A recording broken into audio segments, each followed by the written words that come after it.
আসসালামু আলাইকুম ওয়া রাহমাতুল্লাহি ওয়া বারাকাতুহু। ওয়া আলাইকুম আসসালাম ওয়া রাহমাতুল্লাহি ওয়া বারাকাতুহু। নাহমাদুহু ওয়া নুসাল্লি আলা রাসূলিহিল কারীম, আম্মা বা'দ। ফাআউযু বিল্লাহি মিনাশ শাইতানির রাজীম। তাব্বাত ইয়াদা আবি লাহাবিন ওয়া তাব, মা আগনা আনহু মালুহু ওয়া মা কাসাব, সায়াসলা নারান যাতা লাহাব, ওয়া ইমরাআতুহু হাম্মালাতাল হাতাব, ফি জিদিহা হাবলুম মিন মাসাদ। সম্মানিত দিনী ভাইরা, আজকে ইনশাআল্লাহ আমরা সূরা মাসাদ নিয়ে আলোচনা করব। তো সূরা মাসাদ মক্কায় অবতীর্ণ হয়েছে এবং এটাই হলো দ্বিতীয় সূরা, অর্থাৎ সূরা ফাতিহার পরে অবতীর্ণ হয়েছে সূরা মাসাদ, অর্থাৎ পরিপূর্ণ সূরা। তা না হলে সূরা আলা সবার আগে অবতীর্ণ হয়েছে, কিন্তু পরিপূর্ণ সূরা না, প্রথম 5 আয়াত অবতীর্ণ হয়েছিল। তো পরিপূর্ণ সূরা হিসেবে সূরা ফাতিহার পরে দ্বিতীয় সূরা হিসেবে যেটা অবতীর্ণ হয়েছে সেটা হলো সূরা মাসাদ। তো এই সূরা মাসাদ বা সূরা লাহাবও বলে।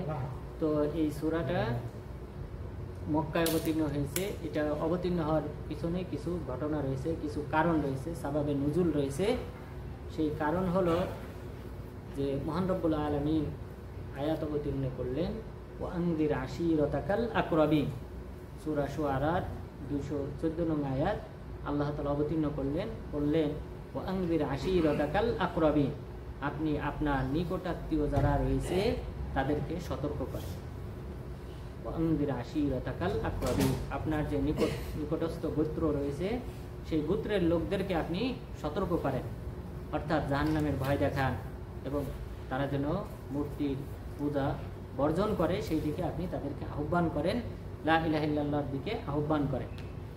এই আয়াত যখন অবতীর্ণ হয় তখন রাসূল সাল্লাল্লাহু আলাইহি ওয়াসাল্লাম একটা পদক্ষেপ নিলেন। যে পদক্ষেপটা সহিহ বুখারীর 4770 নং হাদিসে আব্দুল্লাহ ইবনে আব্বাস রাদিয়াল্লাহু আনহু থেকে বর্ণিত হয়েছে যে রাসূল সাল্লাল্লাহু আলাইহি ওয়াসাল্লাম বর্তমান যে সাফা পাহাড় রয়েছে এই সাফা পাহাড়ে উঠলেন। সাফা পাহাড়ে ওঠার পর তিনি বললেন, ইয়া বানি ফিহর, অর্থাৎ কুরাইশদের গোত্রদের মধ্য থেকে যে সকল ছোট ছোট গোত্র রয়েছে সেই সকল গোত্রদের নাম ডেকে তিনি বললেন, হে বানু ফিহর, এবং অন্যান্য গোত্রদের নাম ধরে ডাকলেন। ডাকার পর কুরাইশরা জড়ো হল। তো কুরাইশদের মধ্য থেকে যারা জড়ো হয়েছিলেন তাদের মধ্যে আবু লাহাব, রাসূল সাল্লাল্লাহু আলাইহি ওয়াসাল্লামের চাচা, তিনিও জড়ো হয়েছিলেন, তিনিও উপস্থিত হয়েছিলেন। উপস্থিত হওয়ার পর রাসূল সাল্লাল্লাহু আলাইহি ওয়াসাল্লাম তাদেরকে লক্ষ্য করে বললেন,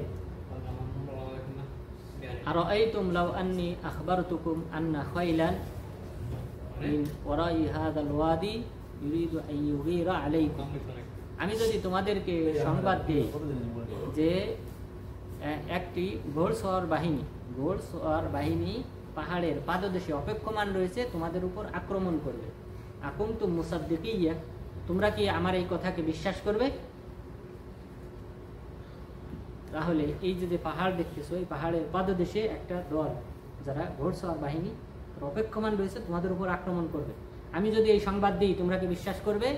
তখন তারা বললেন যে হ্যাঁ, অবশ্যই আমরা তোমাকে বিশ্বাস করি, কেননা লাম নুজাররিব আলাইকা কাযিবা, আমরা আপনাকে কখনো মিথ্যা বলতে দেখি নাই, সুতরাং আপনি যদি এই সংবাদ দেন অবশ্যই আমরা বিশ্বাস করব।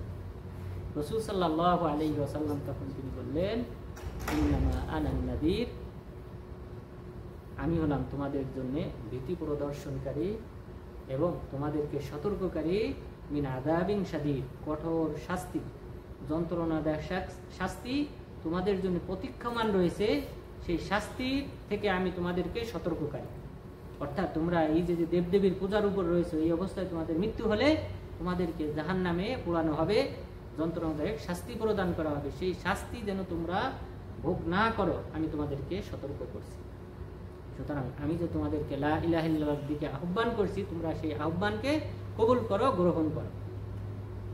তখন আবু লাহাব বলে ফেললেন যে তাব্বান লাকা সাইরাল ইয়াউম আলিহাদা জামাআতানা, যে তোমার সারা দিন ধ্বংস হোক, তুমি কি শুধুমাত্র এই কথা বলার জন্য আমাদেরকে এখানে জড়ো করেছো, সমবেত করেছো?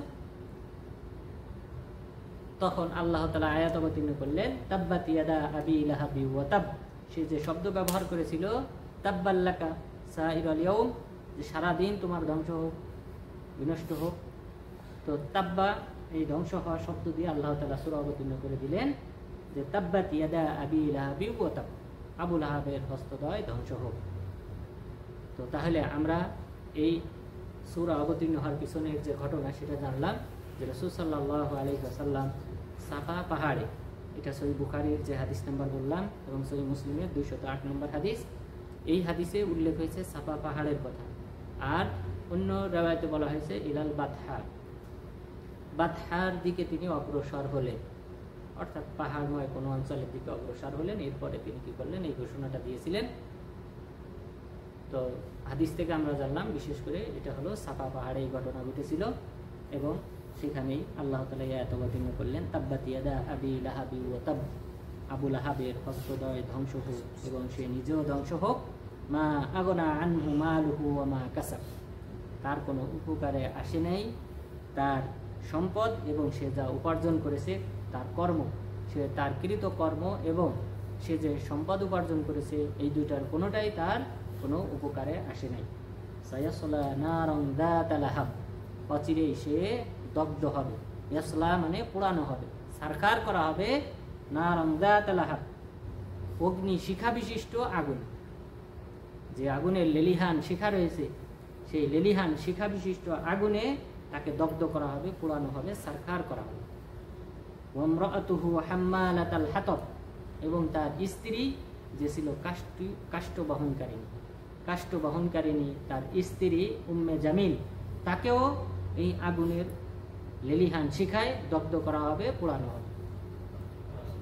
ফি জিদিহা হাবলুম মিন মাসাদ, তার গলায় থাকবে খেজুরের আঁশ দ্বারা তৈরিকৃত রশি।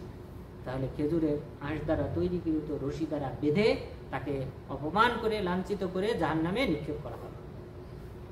তাহলে রাসূল সাল্লাল্লাহু আলাইহি ওয়াসাল্লামকে আল্লাহ তাআলা যে আহ্বান করলেন যে আনজির আশীরাতাকাল আকরাবিন, আপনি আপনার নিকটাত্মীয়দেরকে সতর্ক করেন, কারণ নিকটাত্মীয় যদি আপনার পাশে দাঁড়ায়, দূরের মানুষ আপনার কোনো ক্ষতি করতে পারবে না।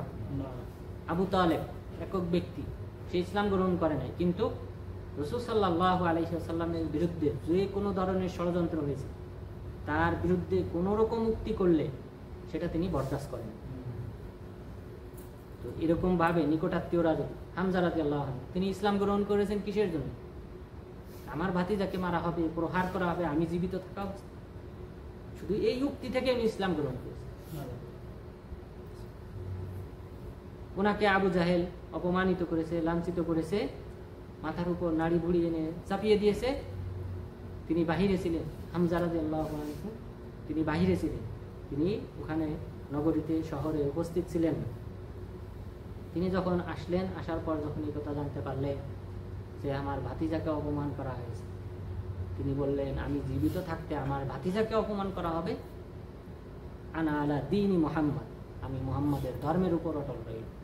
এই বলে গিয়ে আবু জাহেলকে তীর দিয়ে তার মাথায় আঘাত করে তাকে রক্তাক্ত করে। তাহলে নিকটাত্মীয় যদি পাশে দাঁড়ায়, আশেপাশের লোকজন আপনার ক্ষতি করতে পারবে।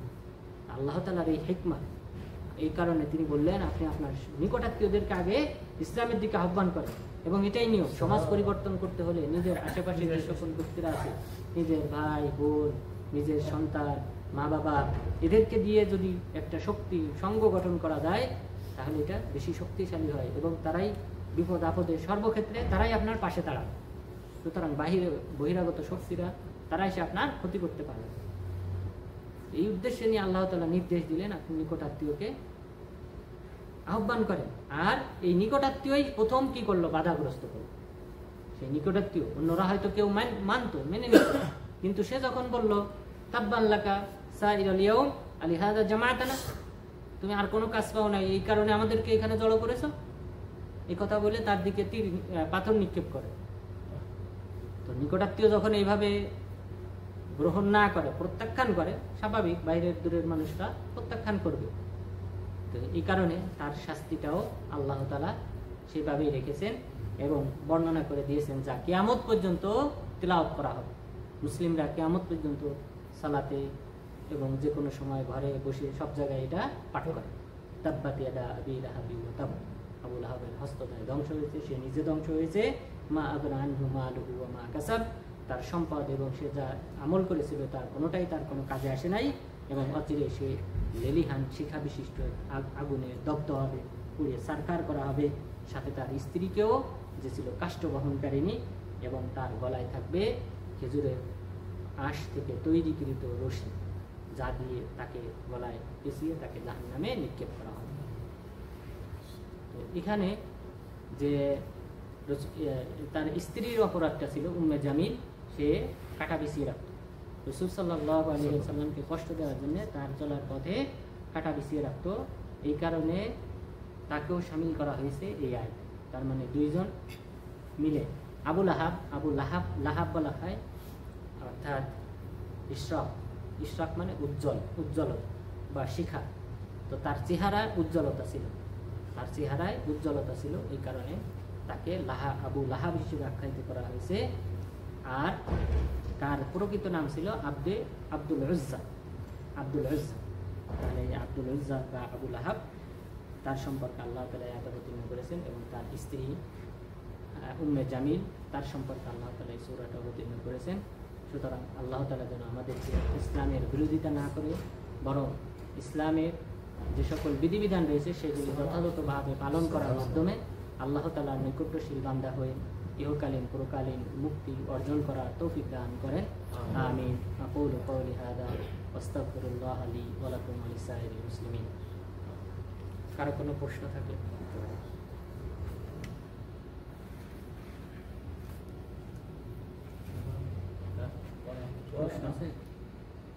প্রশ্ন হইল, নবীজি নবুয়তের আগে কি নামাজ ছিল না? নবীর আগের যে নবীরা আছে, হ্যাঁ, নবীর আগে যে সকল নবীরা ছিল তাদের উপর ইসলামের যে মৌলিক